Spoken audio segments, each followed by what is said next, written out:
Leotin felt that the new pressures on maintenance put passengers' lives at risk. He was to pay dearly for expressing those concerns. Welcome to Watch Mojo, and today we're looking at people who spotted the warning signs before infamous tragedies hit, or before crises got even worse. And he said, I sense a shift, and I think things are going to happen.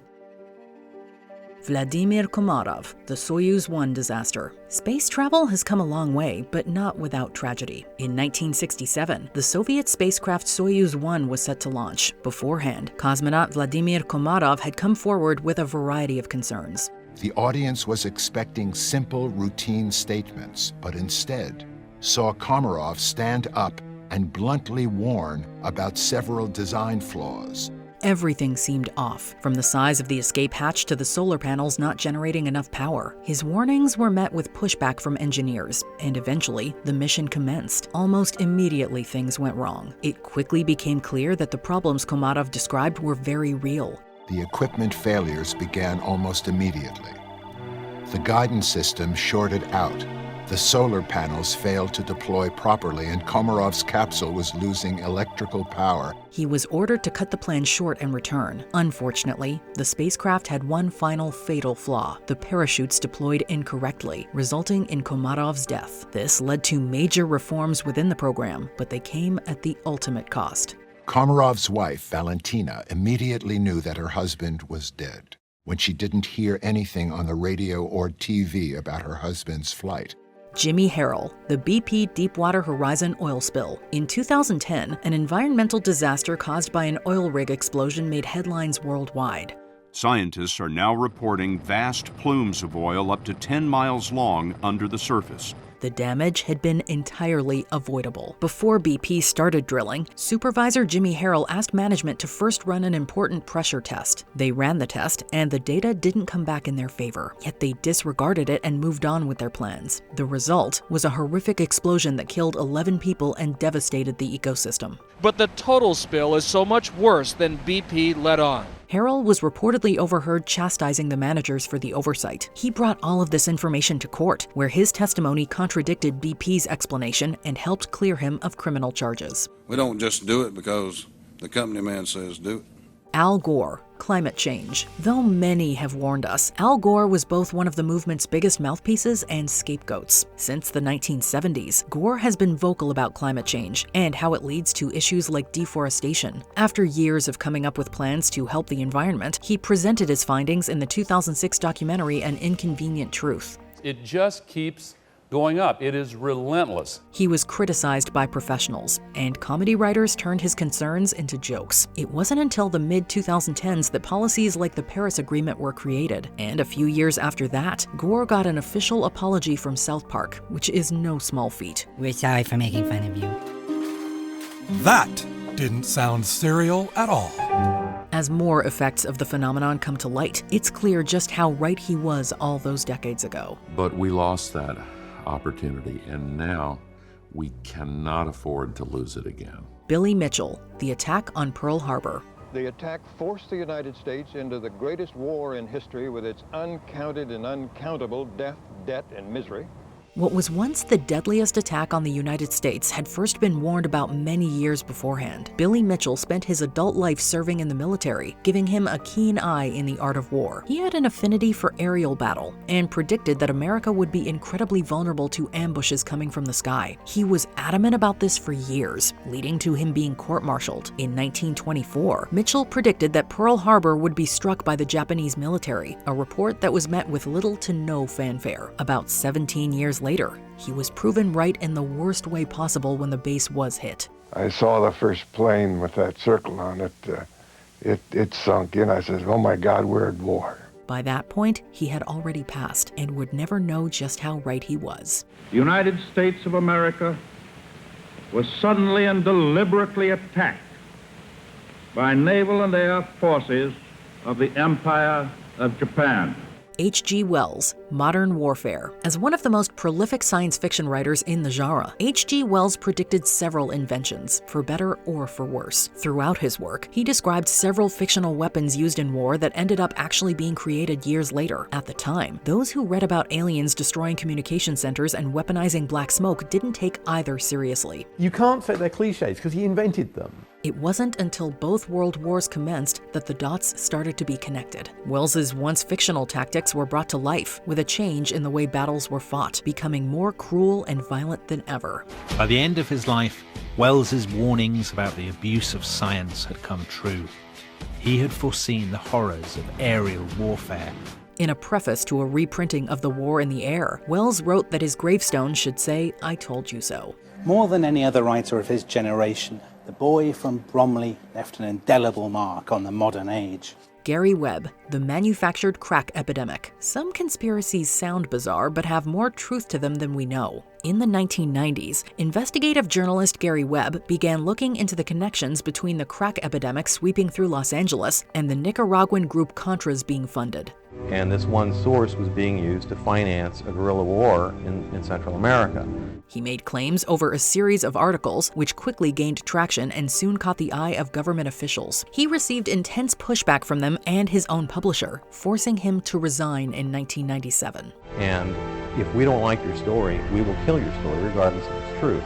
Webb continued to call out the corruption from the media in regards to his findings, even accusing them of working with the ruling class. He ended up taking his own life in 2004, but the suspicious circumstances surrounding it have led some to believe it was foul play. Rcora, the 1993 World Trade Center bombing and September 11th attacks. National security is something that should always be taken seriously. Rcora was very aware of that. When you're talking about the future wars, we're talking about engaging in Los Angeles.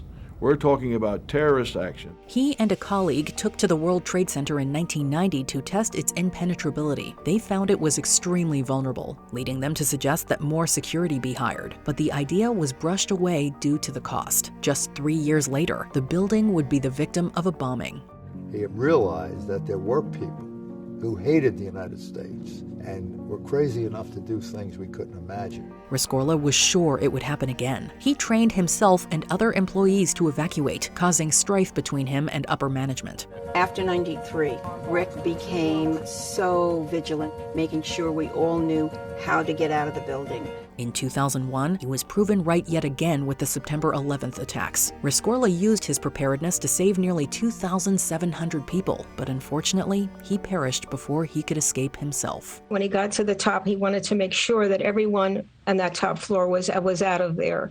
Katsuhiko Ishibashi, the Fukushima nuclear accident. Though it was triggered by naturally occurring events, the Fukushima nuclear accident still could have been prevented with proper precautions. In 2011, a powerful earthquake and tsunami heavily damaged electrical grids, including those of the Fukushima Daiichi nuclear power plant. It was the largest quake ever known in Japan, and one of the 5 largest recorded in the world.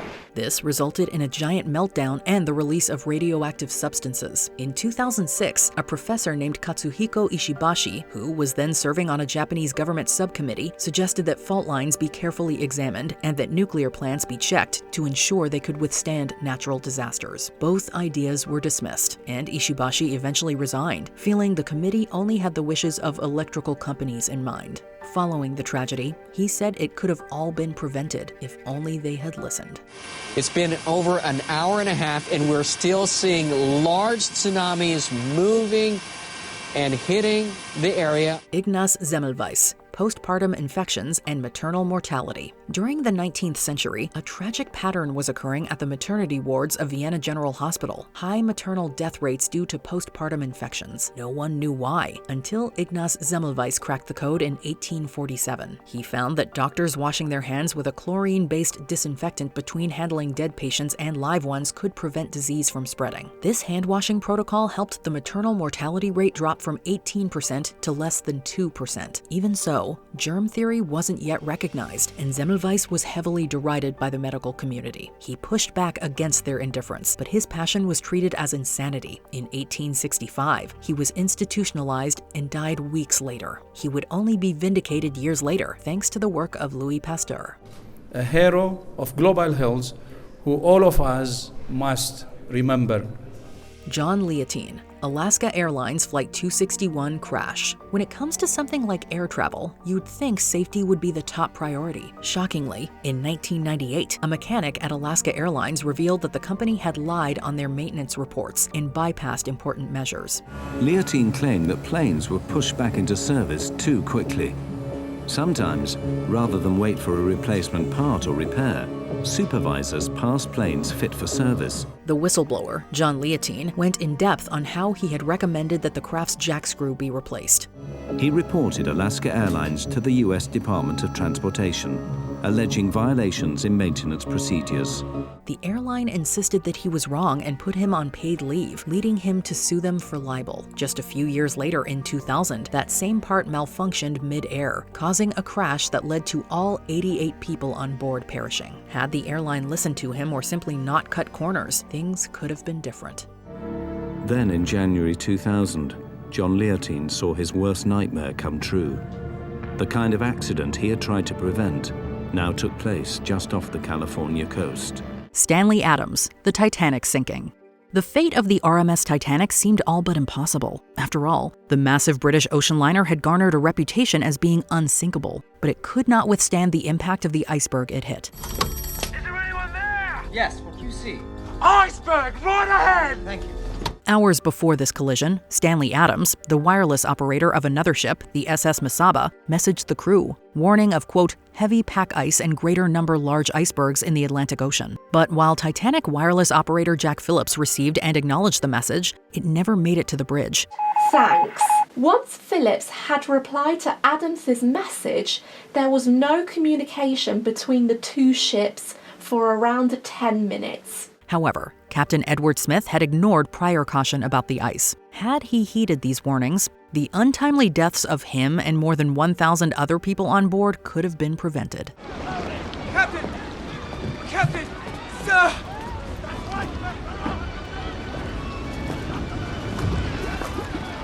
Harry Maripololis, the Bernie Madoff Ponzi scheme. Bernie Madoff ran an investment firm that swindled roughly $65 billion from clients who had been led to believe he was helping them grow their nest eggs through shrewd financial management. With promised returns of around 18%, entire families jumped in. Instead, he was depositing all of his clients' money in a separate bank account rather than investing it, while having employees fabricate trade reports in a giant version of a Ponzi scheme. This guy was just as calm as a cucumber. I didn't see any sign, and usually, that should have been sort of a sign to me in retrospect, too. In 1999, financial analyst Harry Maripololis found very strong evidence of fraud, arguing it was mathematically impossible for his reported gains to be legitimate. Harry started engineering it, looking at it, and dissecting the returns, and he's, after 4 hours of work or so, came up and said, Frank, this is a Ponzi scheme. From 2000 to 2005, he tried to warn the U.S. Securities and Exchange Commission of Madoff's deception. While Madoff eventually admitted to his con in 2008, he could have been stopped much sooner had Maripololis been listened to. Nothing phases me. After Madoff, nothing ever will. Because I saw the absolute worst part of humanity at that case. Wenliang COVID-19. On December 30th, 2019, the Centers for Disease Prevention and Control in Wuhan, China sent out warnings to all area hospitals about a mysterious trend of what they claimed was pneumonia. According to authorities, the number of cases has increased to 44, with 11 of them in serious condition. However, Wenliang, an ophthalmologist at the Central Hospital of Wuhan, received a report mentioning, quote, SARS coronavirus. Li shared this information in a private WeChat group with fellow medical school alumni. Li sent a group message saying that a test result from a patient quarantined at the hospital where he worked showed a patient had a coronavirus. Though he specifically asked for the information to not be shared outside of the group, it soon spread far and wide. He was reprimanded by his employers and was forced into signing a letter of admonition, which he later posted to social media. Chinese state media first reported that Li was one of several whistleblowers silenced by police. Calls for Li and the others to be vindicated grew online. The following month, Li contracted COVID-19 from a patient, and on February 7, 2020, he passed away at age 34. Ferdinafush World War II. The global conflict lasting from 1914 until 1918 was originally commonly referred to as the Great War and the war to end all wars. The man who endured the war at its worst was everlastingly differentiated from everyone. except his fellow soldiers. This, of course, was not the case as World War II broke out a little over 2 decades later. One person who could see it coming was Ferdinafush, a French general who served as the Western Front's supreme Allied commander during World War I. Fuchs was involved in the Treaty of Versailles, which he believed should have been much harsher on Germany. The German army was restricted to only 100,000 men. The Navy could now only have 6 battleships and no submarines. He's also been alleged to have referred to it as, quote, an armistice for 20 years, which essentially was proven true. Fuchs passed away in 1929, meaning he didn't live to see his post-war concerns realized. Ivar von Heerden, Hurricane Katrina. In August 2005, Hurricane Katrina swept through the southern United States, but by far the most devastation happened to the city of New Orleans, which suffered catastrophic flooding when the levees built to prevent that were destroyed by the storm. You know the reason why the looters got out of control? Because we had most of our resources saving people, thousands of people. One person who could see this coming was Ivar von Heerden, then deputy director of the Louisiana State University Hurricane Center. Now, this is a slide from 1999 when we first got started. This is what we were predicting. This is what we were trying to sell. That a storm like such as Katrina would be a catastrophe. 4 years before Katrina hit, von Heerden had been sounding alarm bells about the impact of a potential storm and how the levees were not up to par, blaming the federal government for their lack of concern. Von Heerden later published a book about how his worst suspicions were realized, titled The Storm. That this is a major American city, protected by the U.S. Army Corps of Engineers, supposed to be state-of-the-art engineering, and it failed so dismally. Dan Applegate, Turkish Airlines Flight 981 crash. When it comes to aviation, safety is everything, and that doesn't just go for the people flying the plane. On March 3, 1974, Turkish Airlines Flight 981 departed from Istanbul Yeşilköy Airport, headed to London Heathrow Airport. An intermediate stop was made at Paris's Orly Airport. Now, when they arrived to Paris, 50 of the passengers disembarked the aircraft, and they boarded another 216 passengers. Upon its second takeoff, the rear left cargo door blew off, starting a chain reaction that resulted in the plane crashing into the Ermenonville forest, killing all 346 people on board. It slams into the ground with almost 800 kilometers per hour. Because of that speed and the force of the impact, the aircraft is shattered into thousands of small fragments, and there's no fire breaking out just because of the sheer force of the impact. The door's design flaw made it appear secure even when improperly locked. The baggage handler, unaware they needed to inspect the latches, failed to do so. And he also said that he hadn't checked the little verification window that had been installed. And the reason for that was that no one had actually instructed him on why he should be doing it. He didn't know what to look for. He had only seen other people do it. 2 years earlier, Convair engineer Dan Applegate had warned that such a failure was inevitable without critical design upgrades. Sadly, he was right. The new design made sure that the mechanism wouldn't stop until the latches were in their perfectly close position. Jan Hatsios, the 2007-2008 financial crisis. A whole host of combined issues, from predatory lending to lack of proper oversight, led to the worst global financial crisis since the Great Depression. All transactions came to a halt, and there are thousands and thousands and thousands of transactions. The hedge funds who had had assets with Lehman in London discovered overnight, to their complete horror, that they couldn't get those assets back. In 2007, Jan Hatsios, the chief economist of Goldman Sachs, said a full-blown recession was unlikely. However, he argued it was still possible, pointing to a variety of potential factors. Indeed, the economy's downward slide persisted, and in January 2008, Goldman Sachs predicted a recession was coming. The red flag is basically the increase in the unemployment rate, which now has totals about 1/3 of a percentage point on a 3-month average basis. Though he was by no means the only economist forecasting a recession, Hatsios' predictions were the most accurate. Though Hatsios' warnings alone wouldn't be enough to prevent the economic collapse experienced around the world, they serve as an important reminder as to the crucial importance of economists. We can have a lasting economic recovery in the sense that the economy grows through 2010. We expect it to grow, but we don't expect it to grow that quickly. Nicola Tesla, fossil fuel risks. By far the most famous individual on this list, Nikola Tesla is one of the most influential minds of his era and beyond. He experimented with a system of wireless lighting, giving several public demonstrations. In addition to receiving more than 200 patents for his inventions, Tesla also had very shrewd insights about the long-term risks of burning fossil fuels for energy. These were non-renewable resources that would eventually run out, even if it wasn't in his lifetime. In 1915, Tesla wrote it would need to be curbed, quote, in the interest of coming generations, advocating instead for a switch to renewable energy sources, particularly solar power. Electrons are the only moving parts in a solar cell, and they all go back where they came from.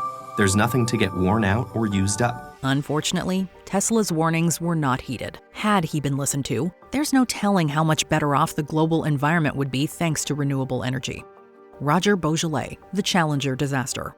On the morning of January 28, 1986, millions of Americans turned on their TVs to watch the Space Shuttle Challenger take off. What should have been a day of triumph became one of tragedy when the vessel broke apart 73 seconds after launch, resulting in the deaths of all 7 crew members. When we first saw the explosion, we didn't know exactly what had happened.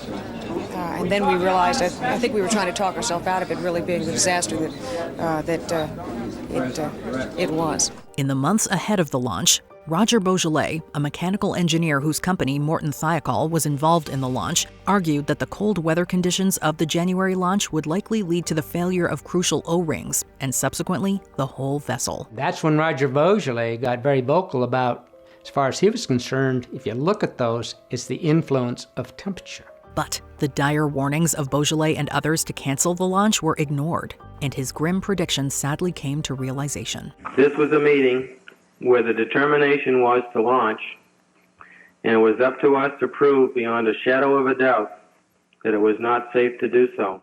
Before we continue, be sure to subscribe to our channel and ring the bell to get notified about our latest videos. You have the option to be notified for occasional videos or all of them. If you're on your phone, make sure you go into your settings and switch on notifications. John P. ONeal, the September 11th attacks. The attacks of September 11th, 2001 sent shockwaves throughout the world. We heard a big bang, and then we saw smoke coming out, and everybody started running out, and we saw the plane on the other side of the building. It may have seemed like it came out of nowhere, but John Patrick ONeal certainly saw it coming. The FBI agent specialized in counterterrorism and helped with the apprehension of the mastermind of the 1993 World Trade Center bombing. One of the agents asked me if he could take the blindfold off Yusuf, and I said, sure, go right ahead. And it was ironic because as he finally focused his eyes, we were right adjacent to the World Trade Center. And he kind of focused in on that. And of course, one of the agents sitting next to him gave him a little bit of a nudge and said, you see, it still stands. He would later zero in on the activities of Osama bin Laden and Al-Qaeda. My dad had a lot of video of Osama bin Laden. Whatever was out there was actually in his apartment. He studied him several times, watched the videos I know several times. But his warnings of a potential attack on U.S. soil were ignored, resulting in his leaving the FBI. On August 23, 2001, ONeal started a new job as Chief of Security at the World Trade Center, and he tragically lost his life in the attacks the following month. Which of these tragedies do you think was the most avoidable? Let us know in the comments below. He was among the first people to see the bin Laden threat